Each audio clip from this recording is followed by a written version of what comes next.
Live and on tape from the heart of the Silicon Valley, this is the Disturbance NBA show. Really, the only show in North America that actually believes the sky is not falling for the Los Angeles Clippers as they signed Russell Westbrook a little earlier in the day. Well, actually, that's not entirely true. I'm just joking. Of course the sky's falling for the Los Angeles Clippers. Westbrook, I'm a biggest fan. Westbrook. I said I'm a biggest fan. Westbrook. What you call me? Westbrook. What? Russell Westbrook. Your biggest fan. No. I didn't mean it like that. Okay, I didn't do it like I absolutely love that video. Russell Westbrook is now a proud member of Steve Ballmer's Los Angeles Clippers, a Clipper team that Ballmer spent what seemed like crazy at the time, $2 billion to purchase the Clippers, which is definitely worth a lot more. Look, the entire show is dedicated to Russell Westbrook as he skis down the backside of Career Mountain. We're going to get into that and a whole lot more on the Disturbance NBA show. But right about now, I would love to hear some guitar riffs. Live and on tape from the heart of Silicon Valley, this is the Disturbance NBA show hosted by Dave DeVaugh. Now to the host who can't stop talking about hoops, players, coaches, and the good, the bad, and the ugly front office moves that NBA executives continue to make, Dave DeVaugh. Okay, so this is going to be a pretty short show because really, how much can you actually talk about when it comes to Russell Westbrook being a Los Angeles Clipper? So we're going to get into that. I did just want to note one thing about the NBA All-Star Game, which was at times almost unwatchable. At one point during the game, I actually switched over. I was one of the few people to watch the XFL over the weekend. Just a terrible basketball game. Not really sure what the NBA can do to solve the fact that only 3 players decided to make any sort of effort in that game at all. But just wanted to note that. As for our main featured story of the night, Russell Westbrook, as reported by Woj a little earlier in the day, is now a proud member of the Los Angeles Clippers. And I do want to note this, that over Russell Westbrook's career, I personally have historically been a big Russ fan. However, as Russell Westbrook went up the ski chalet and started actually skiing down the backside of Career Mountain, it has been rough. It's moguls on the way down for Russell Westbrook as he enters into his post NBA career. It has been, as we all know, rough to watch. I have some video which I just want to show you that will show you some of his finest breaks over the last year. 8 points last year. First in fast break points. Westbrook 3 going to be long. Yeah, I'm going to go with you on this one. All right. I just had to deliberate mentally for a moment. Come back to the bench. Screen.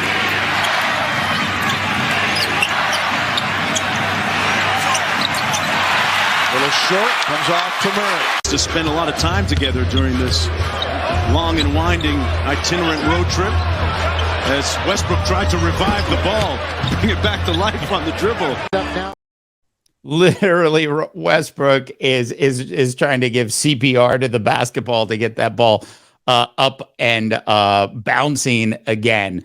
Look, it has been well noted in the media as well as in the general public that Russell Westbrook was near the end of his career. Now, when he joined the Los Angeles Lakers, the Lakers had to give up a ton to get him, along with give up a bunch of other players that would have been really nice role players for them to still have today that they could use. Once they did that, they didn't have a lot of money left because of how large that contract was made. So what do the Los Angeles Clippers do? Now, they've had a year and a half of Russell Westbrook basketball in Los Angeles. Paul George, PG-13, is of course a big Russ fan. He put out a quote a little earlier in the day, basically saying he's biased, but he's a big fan of Russ and still thinks he can play. Paraphrasing here. Look, PG-13, you, my friend, are absolutely wrong. And I cite this next clip of videos for you, PG-13. Reeves gives it up. Westbrook in the corner, airmails it. Chance to get good shot. Post-up opportunity. Smart hanging in there against Westbrook. Fade away. Too strong. Quarter. Carmelo mid-block. Nance shows double. Recovers outside on Westbrook, who leans into a 15-footer that went 14. Leads into a 15-footer that went 14. If that doesn't summarize the backside of Russell Westbrook's career as it stands today, then nothing does. I will say this, as I mentioned at the beginning, I am a big Russell Westbrook fan, the old Russell Westbrook. And we've talked about Russell Westbrook on this show pretty extensively on and off during our first couple episodes, and the gist of it is that it's the end of his career, and it's the old Russell Westbrook versus the new Russell Westbrook, and you'd much rather have the old Russell Westbrook, wouldn't you? The reality is the old Russell Westbrook, while he appears occasionally for spurts of a game, is not there entirely, and we also know that Russell Westbrook in the playoffs tends to not be as good as he is in the regular season. So if you're seeing bricks like that in the regular season, what do you think you're going to see in the actual playoffs? Now, if you're a Clipper fan, this is the ultimate Clipper thing to do, which is to pick up another guard after you failed with your last old guard in John Wall, thinking that you could revive John Wall's career a little bit early in the year. Then you ship off Reggie Jackson in a trade, and you basically are left with what the Clippers have been left with for the last 4 or 5 years, which is no real point guard on the team. So with Russell Westbrook, who's probably been promised the opportunity to start once again for an NBA franchise at some point, and will probably not come off the bench. So he'll have a chance to start, and we'll see how that goes. I will say this, as much fun as it is to make fun of Russell Westbrook's bricks and where he's at in his career at this point, I'm certainly hopeful that he's able to turn things around, as I was with the Lakers. I didn't think the Lakers would be even as close as they are to the play-in without Russell Westbrook's heart and performance at times during the first 3 quarters of the NBA season for the Lakers. But that Laker team was so bare. It's like walking into a cabin. You walk into a cabin on an Airbnb that you've rented, and you open up the pantry, and there's a box of flour in there, and that's it.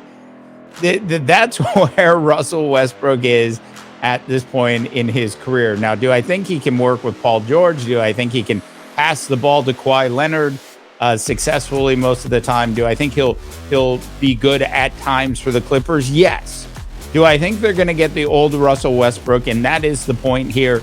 No, because the old Russell Westbrook is gone. We have the new Russell Westbrook, which unfortunately is Russell Westbrook. All right. This has been a super short disturbance NBA show. This one I think is exclusively going to be on YouTube. So if you haven't subscribed to the show on YouTube, please go ahead and subscribe to the show. You can check out our audio versions on Spotify. We are now blowing up also on iHeartRadio, so check it out there as well. finally, if you have a chance, check out our big sports website at disturbance.live. For The Disturbance, I am Dave DeBaugh, wishing you all a tremendous rest of your sports viewing week. The Disturbance NBA show is brought to you live and on tape from Silicon Valley and is a production of the Mighty Rip Podcast Network. For more National Basketball Association coverage, check out our big website at disturbance.live.